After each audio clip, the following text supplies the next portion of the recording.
Hi friends, ಕೇವಲ 10 ನಿಮಿಷದೊಳಗೆ instant ಆಗಿ ಯಾವುದೇ ರೀತಿ ಅಕ್ಕಿ ಅವಲಕ್ಕಿ ಆಗಲಿ ಉದ್ದಿನ ಬೇಳೆ ಆಗಲಿ ಆಮೇಲೆ ಫರ್ಮೆಂಟೇಷನ್ ಮಾಡ್ಬೇಕಂತಿಲ್ಲ. 10 ನಿಮಿಷ ಸಾಕು ನಮ್ಗೆ ಈ ಕ್ರಿಸ್ಪಿಯಾಗಿರುವಂಥ ಮಸಾಲೆ ದೋಸೆನ ಮಾಡ್ಕೊಳ್ಳೋದಕ್ಕೆ.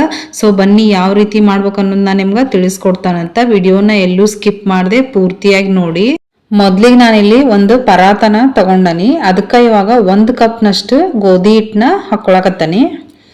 ಇವಾಗ ಅದೇ ಕಪ್ಪಿನ ಅಳತಿ ಒಳಗೆ ನಾನಿಲ್ಲೇ ಅರ್ಧ ಕಪ್ನಷ್ಟು ಇದು ಉಪ್ಪಿಟ್ಟು ರವೆ ಅಂತಾರಲ್ಲ ಮೀಡಿಯಂ ಸೈಜ್ದು, ಆ ರವೆನ ನಾನಿಲ್ಲೇ ಬಳಸ್ಕೊಂಡನಿ. ನೀವು ಬೇಕಂದ್ರೆ ಚಿರೋಟಿ ರವೆನೂ ಕೂಡ ಇಲ್ಲೇ ಬಳಸ್ಕೋಬಹುದು.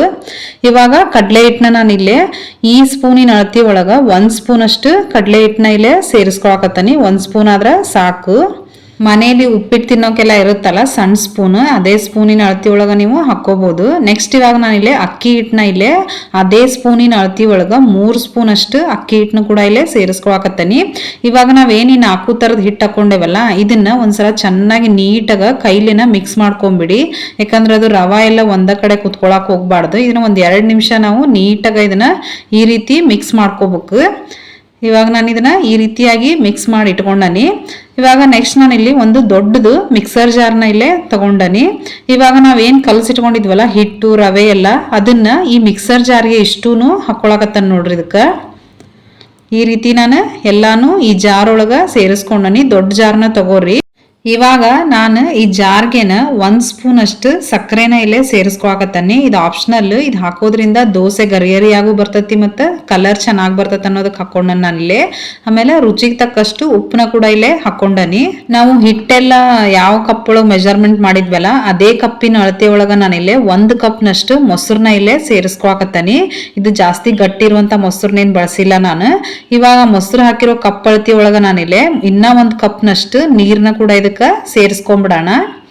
1 ಕಪ್ ಮೊಸರು 1 ಕಪ್ ನೀರ್ನ ನಾನಿಲ್ಲೇ ಮಿಕ್ಸರ್ ಜಾರ್ಗೆ ಸೇರಿಸ್ಕೊಂಡನಿ. ಇವಾಗ ನಾನಿಲ್ಲೇ 1 ಸ್ಪೂನ್ ತಗೊಂಡಿದ್ನ ನೀಟಾಗ ಒಂದ್ಸಲ ಈ ರೀತಿಯಾಗಿ ಮಿಕ್ಸ್ ಮಾಡ್ಕೊಂತ ನೋಡ್ರಿ. ಅದು ರವೆ ಹಿಟ್ಟು ಎಲ್ಲ ಏನ್ ಹಾಕಿದ್ವಲ್ಲ ಸಕ್ಕರೆ ಅದೆಲ್ಲ ಸ್ವಲ್ಪ ನೀಟಾಗ ಹೊಂದ್ಕೋಲಿ. ಅಲ್ಲಿವರೆಗೂ ನಾನಿಲ್ಲೇ 1 ಸ್ಪೂನ್ಲೆ ಇದನ್ನ ಈ ರೀತಿಯಾಗಿ ಮಿಕ್ಸ್ ಮಾಡ್ಕೊಳಕತ್ತನ್ ನೋಡ್ರಿ. ಇದು ಕಲಿಸ್ತಾ ಈ ರೀತಿ ಇದು ಸ್ವಲ್ಪ ಗಟ್ಟಿ ಆಗೈತೆ ನೋಡ್ರಿ. ಇಷ್ಟ ಆಗ್ಬೇಕಿದು.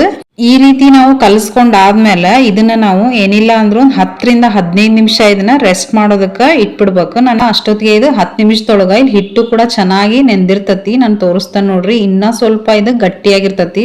ಯಾಕಂದ್ರೆ ರವೆ ಏನ್ ಹಾಕಿರ್ತೇವಲ್ಲ ಅದು ಚೆನ್ನಾಗಿ ನೀರಿನಂಶ ಹೀರ್ಕೊಂಡಿರೋದ್ರಿಂದ ಇದು ಇನ್ನ ಸ್ವಲ್ಪ ಈ ರೀತಿ ಗಟ್ಟಿಯಾಗಿರ್ತತಿ.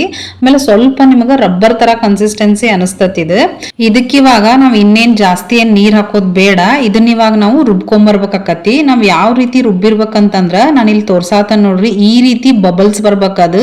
ಈ ರೀತಿ ಬಬಲ್ಸ್ ಬಂತು ಅಂತಂದ್ರ ದೋಸೆ ಬ್ಯಾಟರ್ ಪರ್ಫೆಕ್ಟ್ ಆಗಿ ಐತೆ ಅಂತ ಅರ್ಥ.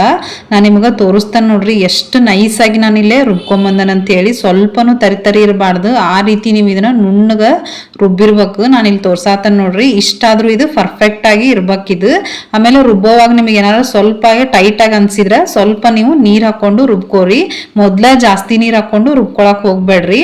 ಇವಾಗ ಈ ರುಬ್ಬಿರುವಂತ ಹಿಟ್ಟನ್ನ ನಾನು ಇಲ್ಲೇ ಒಂದು ಬೌಲ್ಗೆ ಇಲ್ಲೇ ತಕೊಳಕತ್ತನಿ. ಆಮೇಲೆ ನೀರ್ನ ನಾನು ಹೇಳ್ದಂಗ ಸ್ವಲ್ಪ ನೋಡ್ಕೊಂಡ ಸೇರಿಸ್ಕೋರಿ.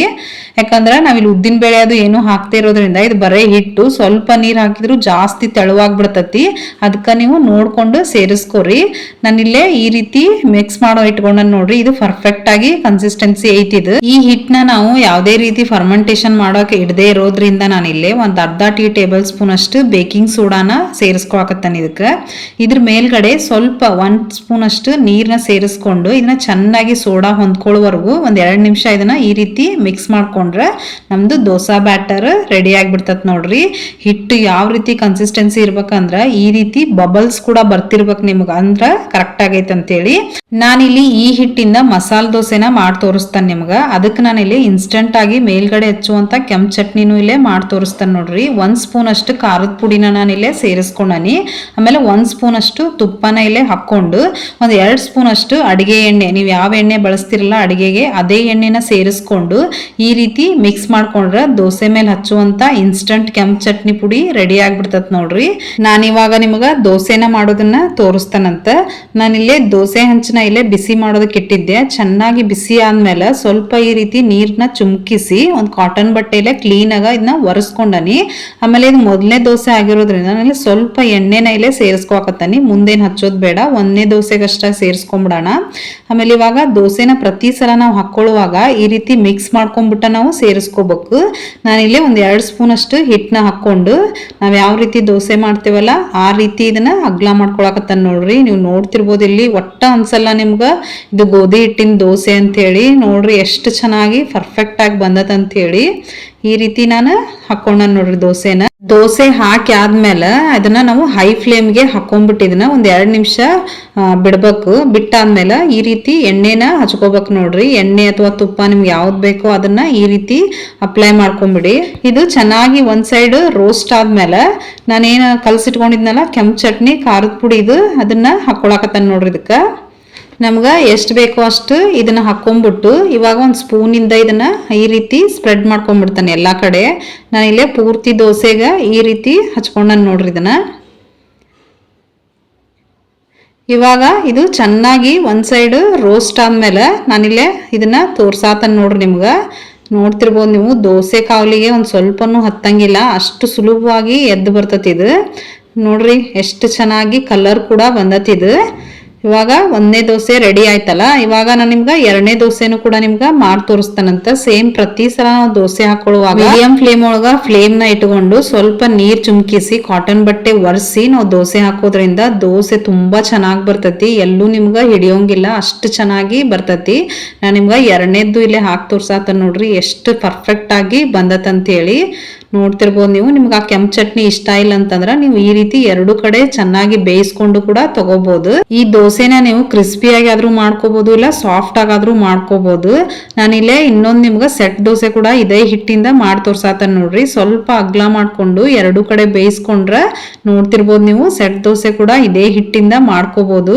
ನಾನು ನಿಮ್ಗೆ ಒಟ್ಟ ಒಂದ ಹಿಟ್ಟಿಂದ 3 ರೀತಿ ದೋಸೆನ ಇಲ್ಲೇ ಮಾಡಿ ತೋರ್ಸೇನಿ. ನಾನಿಲ್ಲೇ ಒಂದು ಪ್ಲೇನ್ ದೋಸೆ ಹಾಕೊಂಡಿದ್ದೆ, ಅದನ್ನ ತೋರ್ಸಾತ ನೋಡ್ರಿ ಎಷ್ಟು ಸಾಫ್ಟ್ ಆಗಿ ಬಂದತಂತ ಹೇಳಿ. ಈ ರೀತಿ ಕೂಡ ನೀವು ಹಾಕೋಬಹುದು, ಇಲ್ಲ ಈ ರೀತಿ ಸೆಟ್ ದೋಸೆ ಕೂಡ ಮಾಡ್ಕೋಬಹುದು, ಅಥವಾ ಈ ರೀತಿ ಮಸಾಲೆ ದೋಸೆ ಕೂಡ ನೀವು ಮಾಡ್ಕೋಬಹುದು. ಒಂದೇ ಹಿಟ್ಟಿಂದ ನೀವು ತುಂಬಾ ಚೆನ್ನಾಗಿ 3 ದೋಸೆಗಳು ಬರ್ತಾವು. ಸೊ ನಾನಿವಾಗ ಈ ದೋಸೆನ ನಾವೇನು ಆಲೂಗಡ್ಡೆ ಪಲ್ಯ ಮಾಡ್ಕೊಂಡಿದ್ವಲ್ಲ ಅದ್ರ ಜೊತೆ ಸರ್ವ್ ಮಾಡ್ಕೊಂಡು ನಿಮ್ಗೆ ತೋರಿಸ್ತಾ ನೋಡ್ರಿ. ಕಲರ್ ನೋಡ್ತಿರ್ಬೋದು ನೀವು, ಸಕ್ಕರೆ ಹಾಕಿರೋದ್ರಿಂದ ಎಷ್ಟು ಚೆನ್ನಾಗಿ ಬಂದತಂತೇಳಿ.